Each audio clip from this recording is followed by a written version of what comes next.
Hello Pisces, Sun, Moon Rising, and Venus signs. Kamusta kayo? Sana ba'y nasa mabuti kayong kalagayan. Welcome back po sa Star Tarot.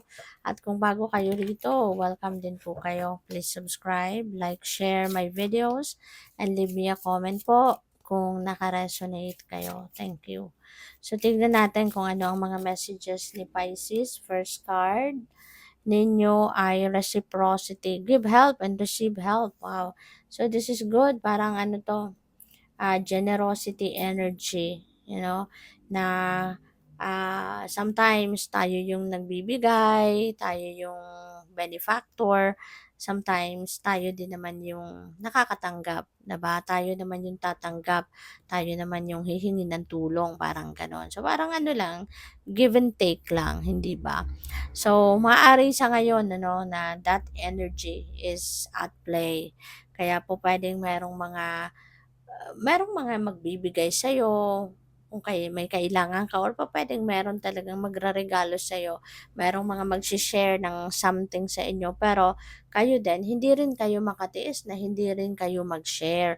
Kaya merong mga magbibigay sa'yo, merong mga donasyon sa'yo, at the same time, you are also going to give that to other people or magse-share din kayo ng mga ganyan kung ano man ang mga na-receive ninyo. So, we have travel. Ayan. So, pack and go.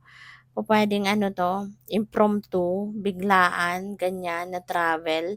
So, mabilis 'no, parang mabilis magpapack kaagad and you are going to travel na. So, baka ano 'yan, biglaan 'no, pupuwedeng family situation 'yan, pupuwedeng work situation 'yan. Pupuwedeng instead na yung boss mo yung pupunta sa seminar, ikaw na lang ang ipapadala. Kaya maaaring biglaan ang desisyon, 'di ba? Yung gano'n ba? Kaya ingat kayo at, have fun 'no, sa travel na 'yan, sayang naman.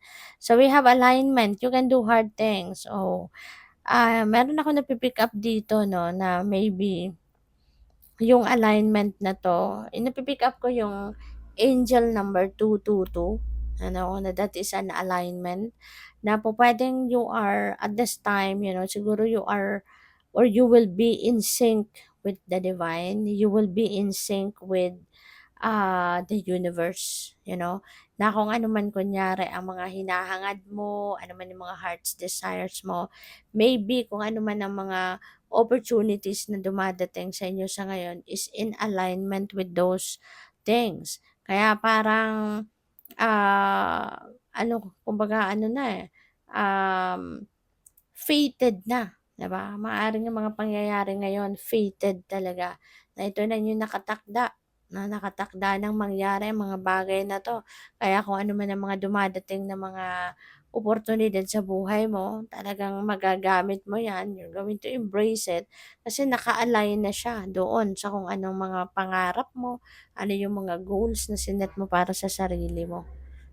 So parang ano ka ngayon, nakalinya ka ngayon 'no, sa universe, nakalinya ka ngayon sa kung anong mga gusto niyang mangyari. Maybe things are happening according to His will 'no, sa ngayon talaga. As in, baka yun ang napapansin ninyo. Kasi minsan 'di ba, hindi natin napapansin ang mga bagay na ganyan. Hindi natin nare-realize ang mga ganyang pangyayari, 'di ba? Kasi mas nafo-focus tayo sa kung ano talaga yung mga bagay na nandiya diyan, 'di ba? Pero yung kumbaga dahilan 'no, ng mga pangyayari minsan hindi na natin napapansin 'yun. So we have number 30, the garden and the gate. So there is probably an offer sa inyo rito. 'Di ba? Baka may offer sa inyo dito na baka, sa ibang kumpanya kunyari pina-pirate kayo, yung gano'n. Pero hindi kayo masyadong interesado. Gusto ninyong maniguro, gusto ninyong, siguro i-research pa, gusto pa ninyong malaman kung ano pa yung scope ng offer sa inyo rito ng kabilang kumpanya, yung gano'n. Kasi masaya ka naman sa kung nasaan ka sa ngayon, okay ka naman, pero maaaring merong ibang taong interesado sa'yo, merong ibang kumpanyang interesado sa ginagawa mo, sa trabaho mo, 'di ba?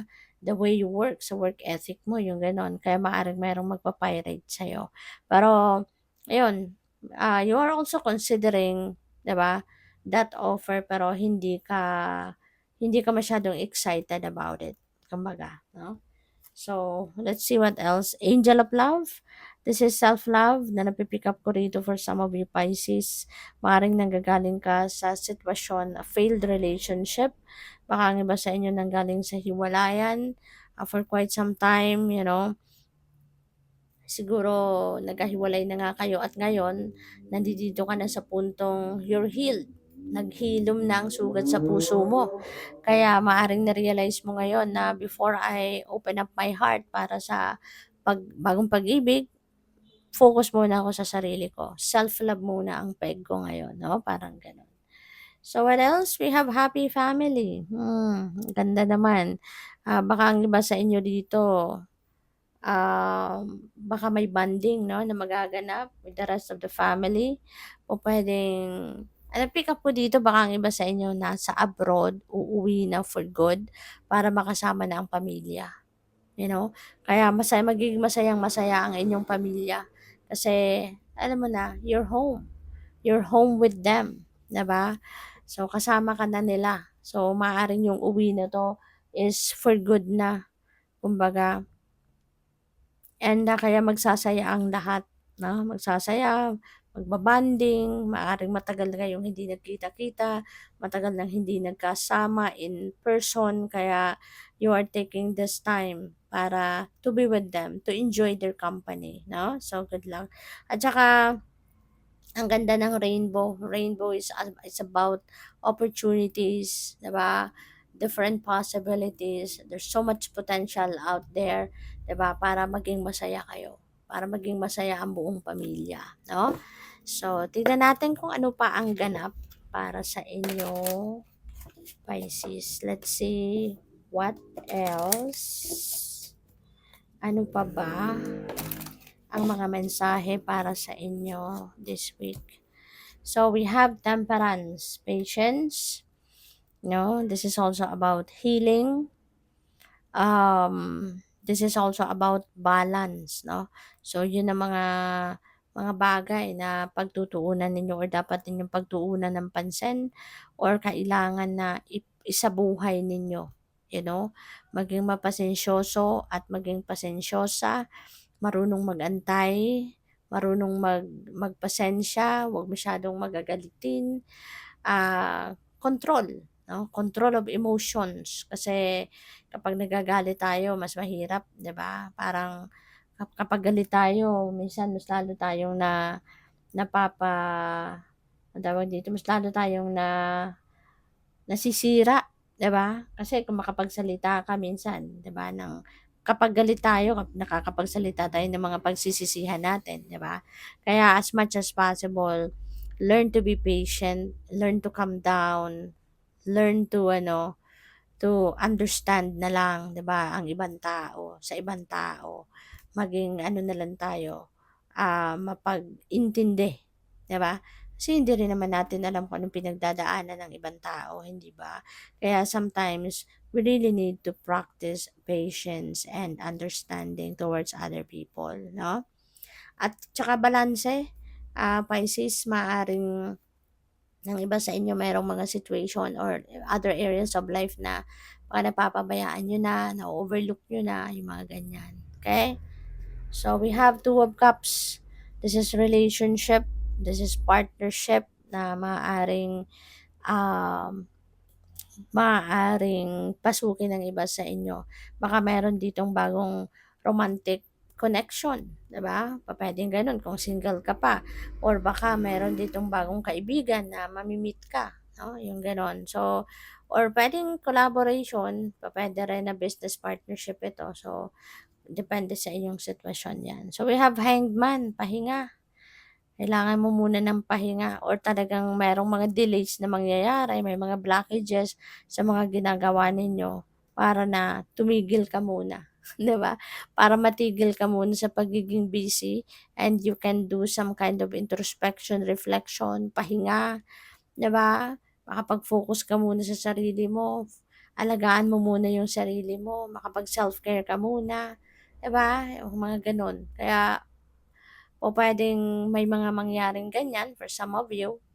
So, yun, spend time, 'no, talaga by yourself at, i-maximize mo yung oras na 'to na puwede mong, na puwede kang mag-spend time by yourself lang. Walang cellphone, walang kasama, yung ikaw lang 'no, na makakaano ka, makakapag-tune in ka sa sarili mo, makapag-connect ka muli sa soul mo, yung mga gano'n.